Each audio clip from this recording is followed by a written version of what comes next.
সেই দুপুর থেকে মাথা ব্যথা, মানে এই প্রবলেম হচ্ছে যাদের মাইগ্রেন থাকে।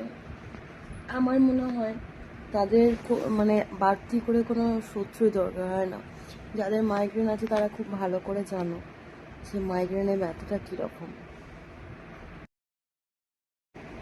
তো যাদের আছে মাইগ্রেন তারা খুব ভালো করে বুঝবে যে আমি কি বলতে চাইছি। আর এই মাইগ্রেন ব্যথা শুরু হলে কী যে প্রবলেম হয়, যাদের হয় তাদেরাই একমাত্র জানে। তো আমার মাইগ্রেন আছে, সে দুপুর থেকে ব্যথা শুরু হয়েছে, ওষুধ খেয়েছি তাও কমেনি। আর এই মাইগ্রেন ব্যথা 2-3 দিন থাকে, কারো কারো 1 সপ্তাহ থাকে। তো সত্যি বলছি প্রচণ্ড ব্যথা, কী যে।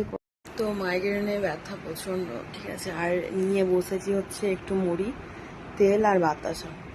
তো এটা খাবো, খেয়ে আমি একটু ওষুধ খাবো, দিয়ে চুপ করে শোবো। মানে প্রচণ্ডই গরম পড়ে গেছে। এই মাইগ্রেনে ব্যথা যাদের হয়, মানে যাদের হয় তারা খুব ভালো করে বোঝো।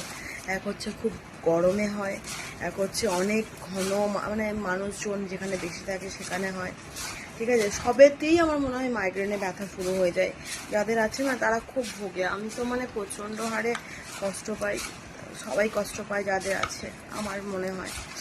তো চলো, যাদের আছে তারাও সাবধানে থেকো, ডাক্তার দেখিও। আমি দেখিয়েছিলাম, কিছুদিন কম ছিল, আবার হয়ে গেছে।